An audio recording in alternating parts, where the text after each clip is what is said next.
लोग इधर ध्यान देंगे। अध्याय 2 के कुछ प्रश्न महत्वपूर्ण हम कर चुके थे, अब कुछ नए तरह के प्रश्न करेंगे। देखिए भाई,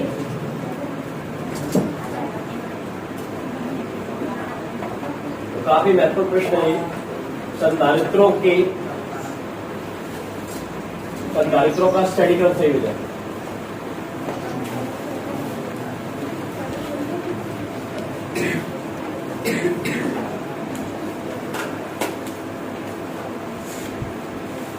संधारित्रों के हमको 2 संयोजन अध्ययन करने हैं। एक का नाम है स्टेरिकल संयोजन और एक का नाम है समांतरिक संयोजन। अब स्टेरिकल संयोजन देखें, इसमें हम क्या लेंगे, क्या 3 संधारित्र लेंगे।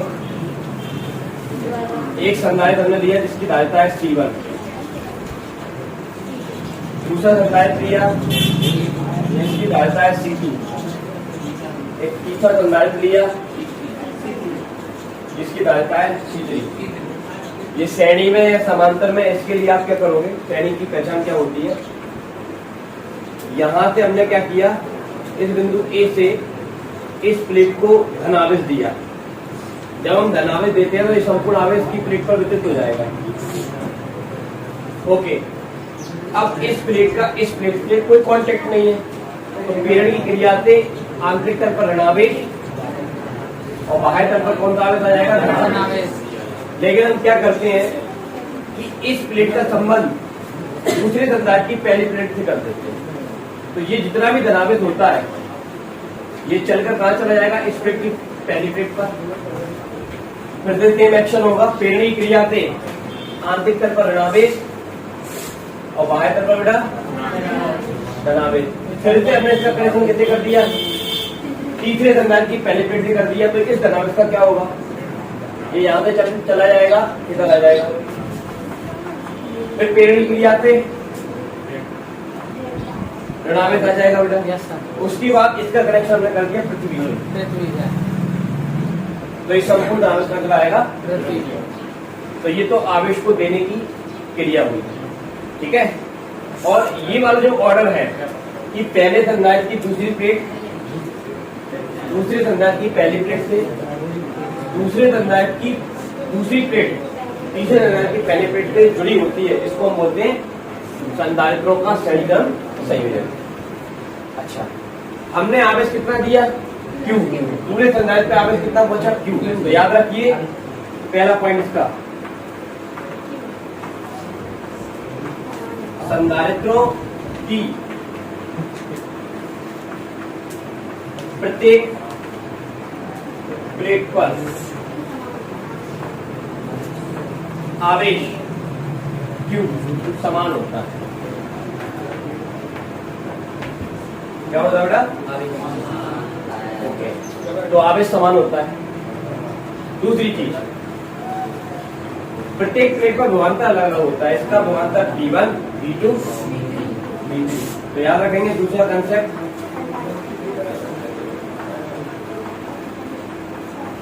संधारित्रों की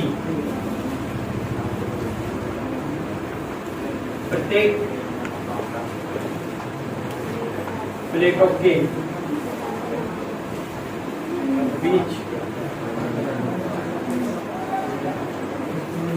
विभवांतर भिन्न होता है।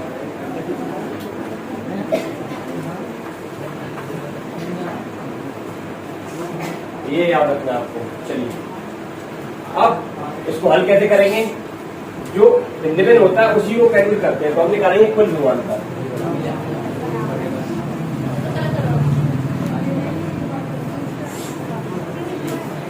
A और B बिंदु के बीच हम निकालना था कुल विभवांतर।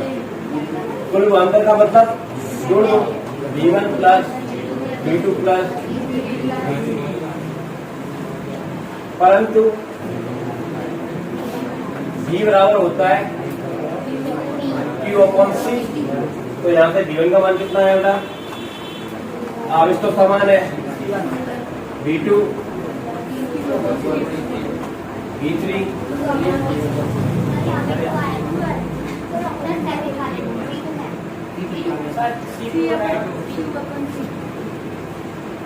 ठीक है। इसलिए जी बराबर कितना हो गया, यहाँ मान रख देंगे आप।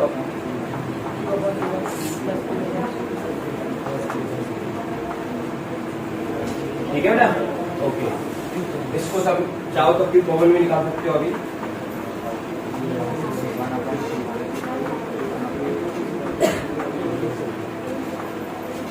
समीकरण नंबर 1, ओके। हमें तो इस संधारित्र की कुल धारिता निकालनी है, मतलब 1। और मान लेंगे यदि संधारित्रों की कुल धारिता CE हो तो ये सूत्र लगाएंगे, E बराबर Q/CE। समीकरण 1/2 से। अब समीकरण 1/2 से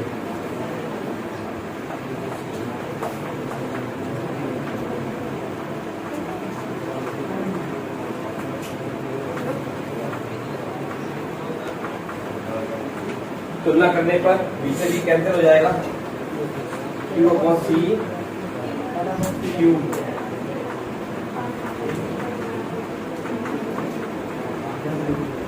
Q से Q कैंसिल हो गया।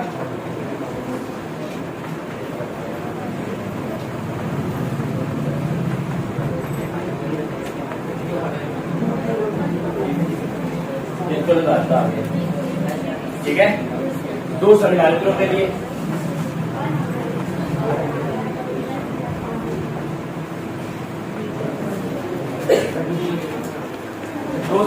के लिए निकालेंगे तो कितना आएगा।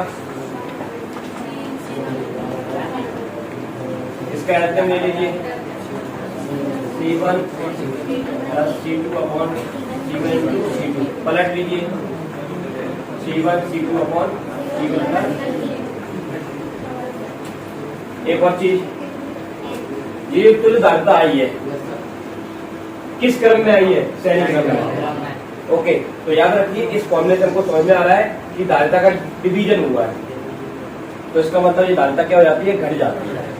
तो श्रेणी क्रम संयोजन में, संधारित्रों के श्रेणी क्रम संयोजन में धारिता क्या हो जाती है, घट जाती है। तो 3 चीजें याद रखनी है। श्रेणी क्रम संयोजन में आवेश समान होता है, प्रत्येक प्लेटों में ध्रुवांतर भिन्न भिन्न होता है, और धारिता क्या हो जाती है, घट जाती है। और ये सूत्र याद रखिए न्यूमेरिकल। अगले महत्वपूर्ण प्रश्न की तरफ बढ़ेंगे, इसका नाम है संधारित्रों का समांतर क्रम संयोजन।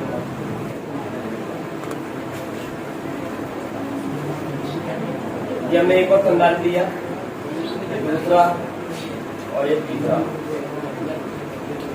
इसकी धारिता C1, इसकी धारिता C2 और इसकी धारिता C3।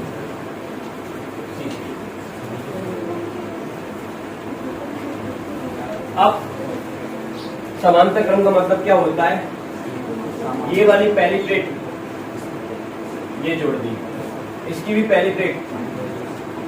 तो देखो तीनों संधारित्र की पहली प्लेट एक ही बिंदु पर जुड़ी हुई है। इसकी प्लेट ये जोड़ दी और ये इसको जोड़ दी, दूसरी प्लेट दूसरे बिंदु पर जुड़ी है। तो ये वाला क्रम कौन सा क्रम है, समांतर क्रम। अब हमने बैटरी की सहायता से इन 2 बिंदुओं के बीच में वोल्टेज लगाया, तो वो वोल्टेज जो इन 2 बिंदुओं के बीच में है वही सभी संधारित्रों के लिए होगा, क्योंकि सभी संधारित्रों की पहली प्लेट एक बिंदु से, दूसरी प्लेट एक दूसरे बिंदु से। इसलिए क्या समान है इसमें, यस, वो आपका। यहाँ पे हम आवेश देंगे Q, तो यहाँ पर कितना जाएगा, मान लीजिए Q1, यहाँ Q2, यहाँ कितना चला जाएगा Q3। तो यहाँ पर Q1 वितरित हो गया, प्रेरण क्रिया से Q1, यहाँ पर Q2 वितरित हो गया, प्रेरण क्रिया से Q2, यहाँ पर Q3 वितरित हो गया, तो प्रेरण क्रिया से Q3। Q1 + Q2 + Q3 सब जाके यहाँ पर क्या बन जाएंगे, Q, अब ऊपर चला जाएगा जमीन। इसका संबंध हम कर सकते हैं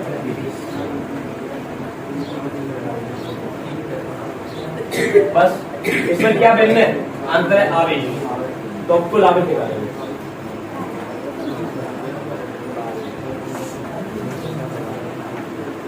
Q बराबर Q1 Q2 प्लस Q3, परंतु ये फॉर्मूला होता है, वही फॉर्मूला था C का, Q/D वाला। इसलिए Q1 का मान कितना आया? D, जब ये वोल्टेज समान है।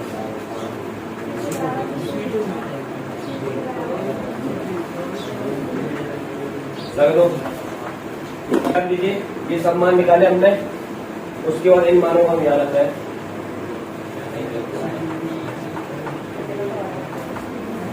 क्या मान निकला?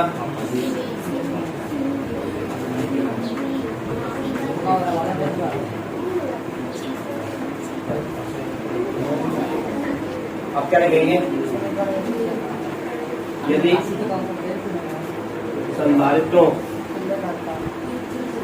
की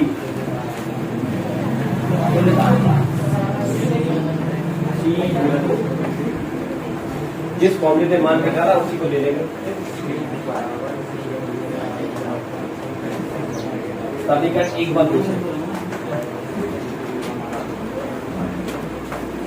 Q से Q निष्फल हो जाएगा,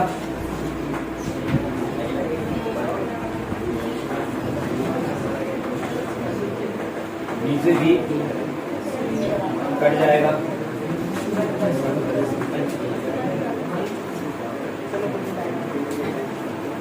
ये तो इसके लिए याद रखिए 3 पॉइंट। समानता क्रम संयोजन में आवेश भिन्न होता है, प्रत्येक प्रेरक की ध्रुवांतर समान होता है और इस फॉर्मूले के अनुसार धारिता जुड़ रही है, यानी धारिता बढ़ जाती है। अगले महत्वपूर्ण प्रश्न की तरफ बढ़ते हैं। संधारित्र में संचित स्थितिज ऊर्जा, देखिए भाई, संधारित्र में संचित स्थितिज ऊर्जा, ये भी काफी महत्वपूर्ण प्रश्न है। ये हमारे पास एक संधारित्र है, समांतर प्लेट संधारित्र, जिसकी पहली प्लेट पर आवेश प्लस Q है, दूसरी प्लेट पर आवेश माइनस Q है। दोनों प्लेटों के बीच की दूरी D है, प्रत्येक प्लेट का क्षेत्रफल A है। ठीक है, एनीवे हमने क्या करना है, इस संधारित्र को आवेश देना है Q। तो Q आवेश देने के लिए हमको कुछ कार्य करना पड़ता है, तो वो कार्य हम निकालेंगे पहले। क्योंकि कार्य से क्या बनती है? ऊर्जा बनती है। और कार्य का फॉर्मूला हमको याद रहता है, हमने विभव का सूत्र पढ़ा है, V बराबर W/Q। तो कार्य का सूत्र क्या आया? Voltage multiply Q।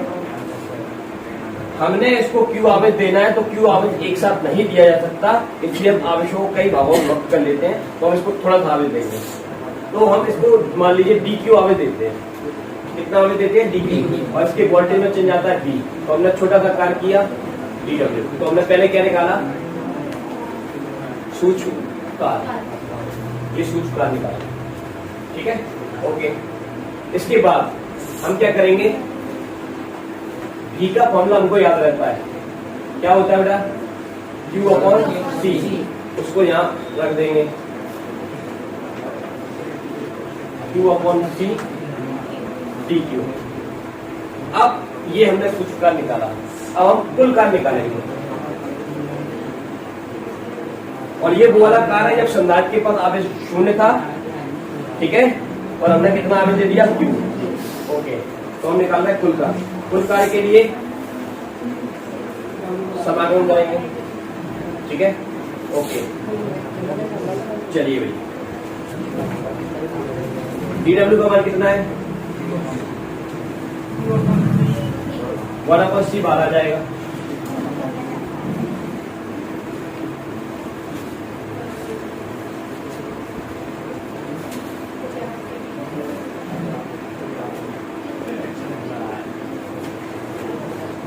ठीक है, अब हमको सूत्र याद रहता है, x की पावर n का dx के सापेक्ष समाकलन होता है n+1/n।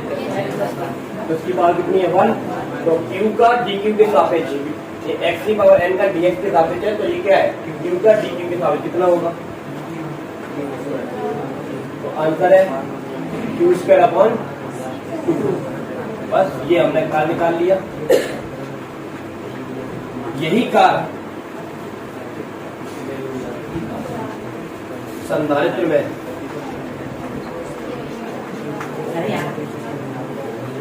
स्थित ऊर्जा के रूप में संचित हो जाता है।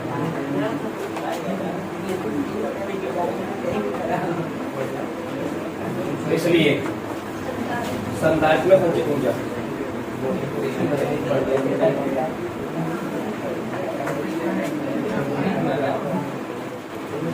तो संधारित्र में संचित ऊर्जा, इसको हम नाम दे देंगे U।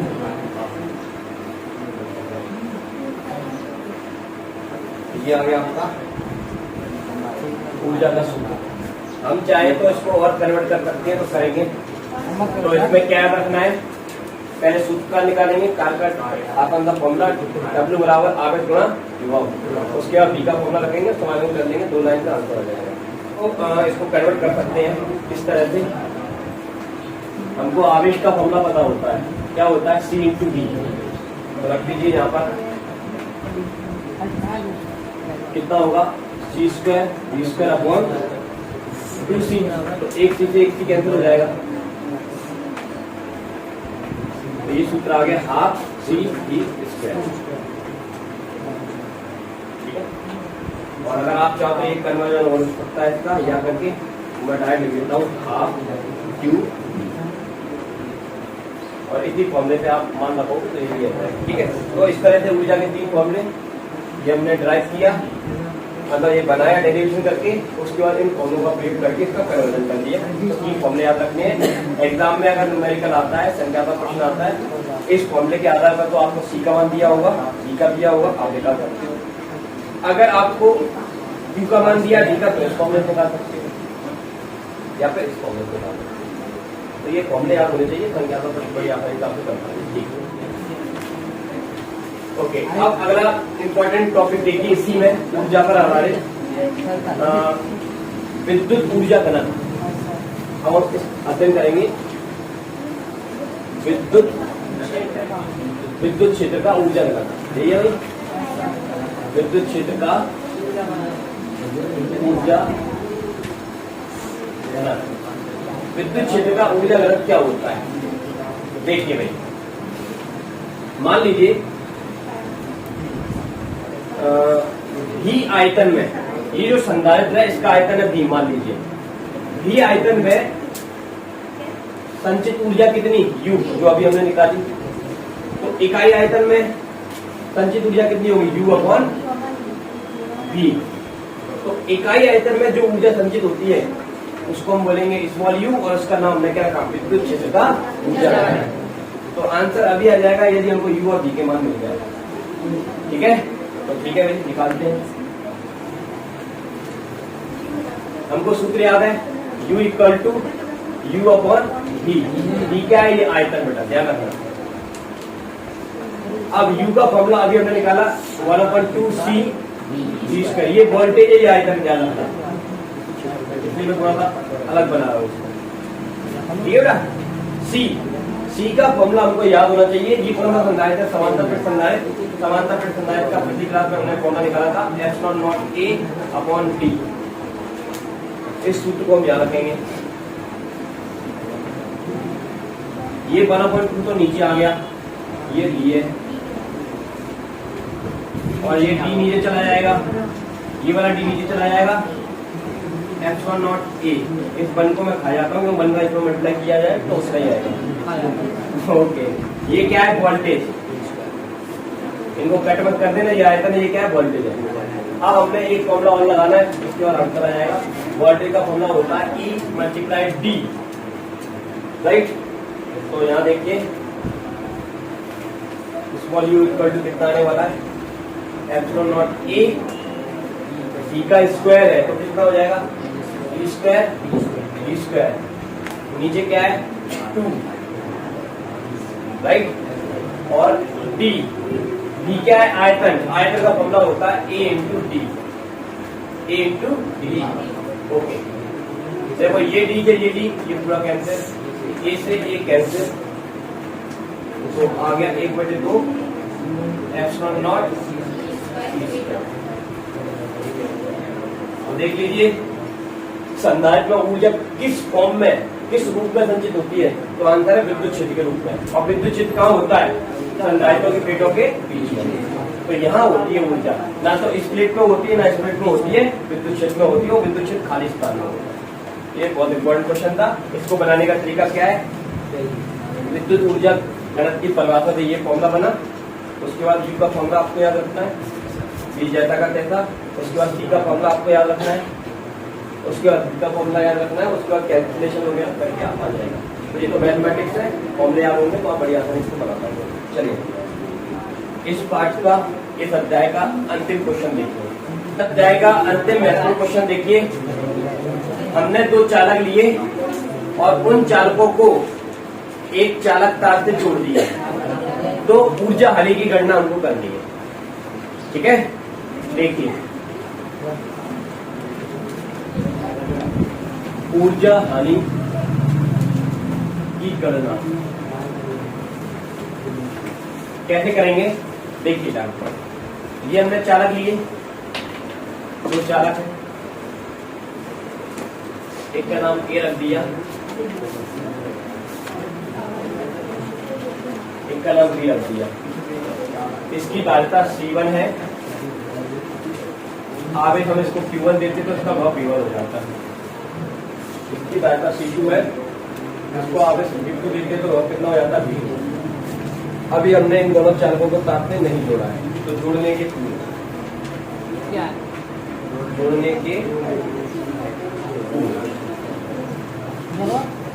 कुल बताइए। आवेश कितना? चालक ए पर आवेश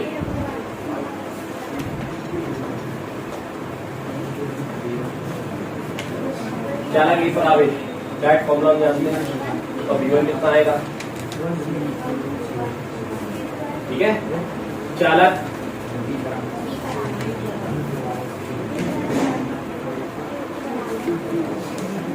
Q2 बराबर C2, ये फॉर्मूले याद करने चाहिए। ये वाली सिचुएशन आ गई। अब हमने क्या किया? इन दोनों को आपस में जोड़ दिया।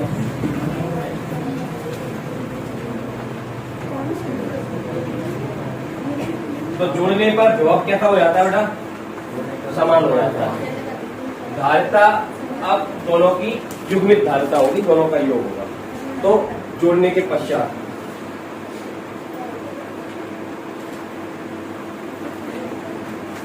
पश्चात की कार्य क्या है? आवेश Q1 प्लस Q2 हो गया, धारिता Q1 प्लस Q2 हो गई, और ब्लॉक समान हो गया। इससे निकालेंगे ओवरनेस ब्लॉक।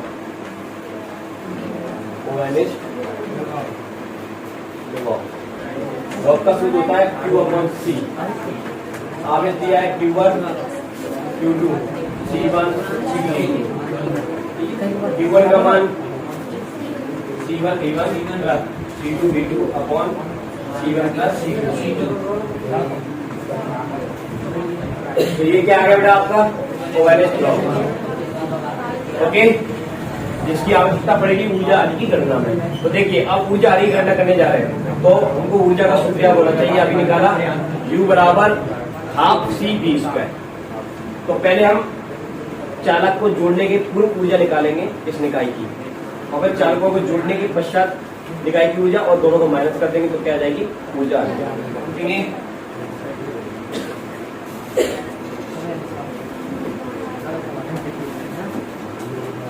जोड़ने के पूर्व निकाय की ऊर्जा को मैं नाम दे रहा हूं U1, चालक ए की ऊर्जा प्लस चालक बी की ऊर्जा। फॉर्मूला होता है 1/2 C/V²। चालक ए की धारिता कितनी थी? C1, जवाब V1। ½ C/V²। चालक बी की धारिता C2, जवाब ये आगे। इसके बाद जोड़ने के पश्चात इसको नाम दे रहा हूं बेटा मैं U2, चालक ए की ऊर्जा प्लस चालक बी की ऊर्जा। Formula ½ C/V²। बी स्क्वायर डालता B1 half C B square डालता C2। देखिए ब्लॉक कैसे होते हैं समान। बस देखिए इसलिए ऊर्जा हानि निकालेंगे delta U equal to U1 minus U2। U1 का मान कितना दिया है वो लिखा है half C1 V1 square plus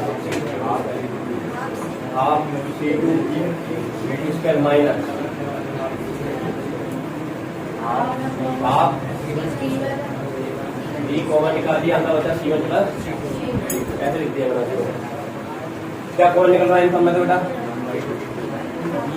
half अंदर क्या बचा C1 V1 square C2 square minus C1 C2 और B का अभी मान निकाला था वो वाला मान नहीं रखेंगे C1 C2 B2 और स्क्वायर लगाए स्क्वायर लगाइए।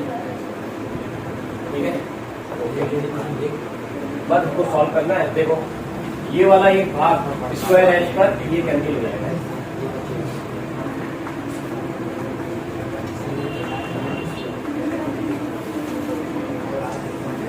तो ये पार्ट इससे कैंसिल हुआ कितना होगा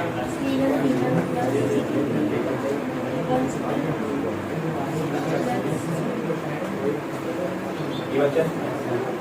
इसके बाद एल्सियम ले लीजिए और बस आंसर आ जाएगा। अब तो मैथमेटिक्स का पूरा ही तो एल्सियम लेंगे C1 का मल्टीप्लाई पहले से C1 स्क्वायर C1 का इससे C1 C2 B square plus C2 का इससे C1 C2 B1 square plus C2 square B2 square minus ये इसका इन दोनों को हो गया। अब इसका स्क्वायर को लेंगे देखो ये माइनस का है सब माइनस को जाएंगे C1 square B1 square minus C2 square B2 square minus C1 C2 B1 और इनका एलसीएम क्या है C1 प्लस ये वाला भाग कैंसिल हो गया। C1 C2 सब में कॉमन निकल के बाहर आ गया।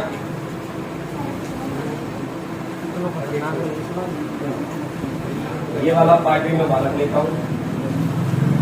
अंदर कितना बचा C1 का स्क्वायर प्लस B2 का स्क्वायर माइनस का 2 B1। ये एक फॉर्मूला बन गया आपका। तो अब मैं इसकी ध्यान देता हूँ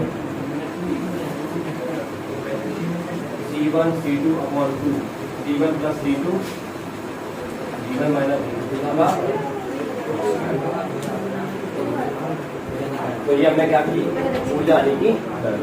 तो आज की क्लास में हमने अध्याय 2 के जितने भी शेष महत्वपूर्ण प्रश्न बच गए थे वो हमने कंप्लीट किए। अब नेक्स्ट क्लास में हम अध्याय 3 लेंगे उसके महत्व